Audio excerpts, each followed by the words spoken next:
आज संसदीय दल की बैठक में एनडीए द्वारा आदरणीय श्री नरेंद्र मोदी जी को लगातार तीसरी बार एक बार फिर संसदीय दल का नेता चुना गया।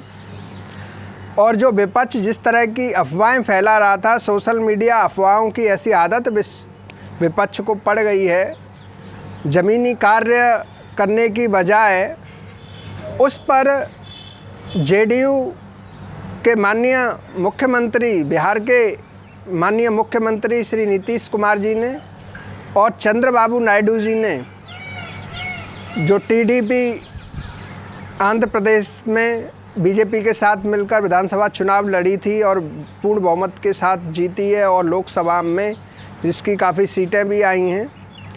चंद्रबाबू नायडू ने शायद जितनी तारीफ़ पीएम मोदी जी की उतनी किसी ने नहीं की, और दोनों ने विपक्ष की मंशा पर पानी फेर दिया। और यह ऐतिहासिक क्षण इसलिए भी है कि प्रधानमंत्री मोदी जी के जो संबंध होते हैं वो व्यक्तिगत भी हो जाते हैं।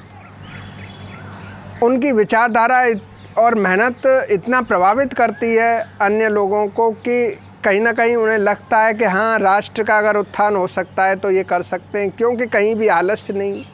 कितना लंबा इन्होंने भाषण दिया।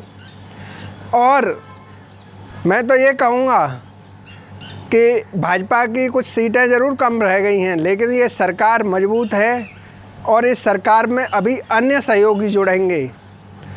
और 9 जून को जो शपथ होने जा रहा है शाम को 6 बजे रविवार को, इस ऐतिहासिक पल को देखने के लिए हर देशवासी उत्सुक है।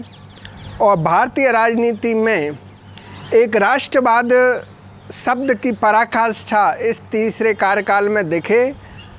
और मुझे लग रहा है कि बड़े निर्णयों के लिए प्रधानमंत्री मोदी जी भविष्य में तैयार रहेंगे, क्योंकि कहीं ना कहीं जो ज़मीनी फीडबैक है, जहाँ जहाँ कमियाँ रह गई हैं, उसको सुधारने की गुंजाइश उनके इस तीसरे कार्यकाल में ज़रूर होगी। और आपने देखा होगा जो एनडीए के जो विधायक थे, वो सांसद थे, वो 303 के आसपास पहुंच गए हैं। और मुझे ये लग रहा है कि शपथ लेने से पहले या शपथ लेने के 15 दिन 1 महीने के अंदर बाहर से भी सरकार को बहुत समर्थन मिलेगा, क्योंकि हर राज्य को सहयोग चाहिए। केंद्र के सहयोग अपेक्षाकृत अगर सत्ता में होते हैं तो स्वाभाविक है कि ज़्यादा मिल पाता है। और इन्हीं विषयों को लेकर डीएमके और ममता बनर्जी भी सोच रही होंगी कि हमें इस तीसरे कार्यकाल में सत्ता के साथ मिलकर अपने अपने राज्यों के विकास करने चाहिए। और अगर ऐसा होता है तो 350 पार अगर समर्थन एनडीए का पहुंच जाए तो कोई आश्चर्य वाली बात नहीं होगी।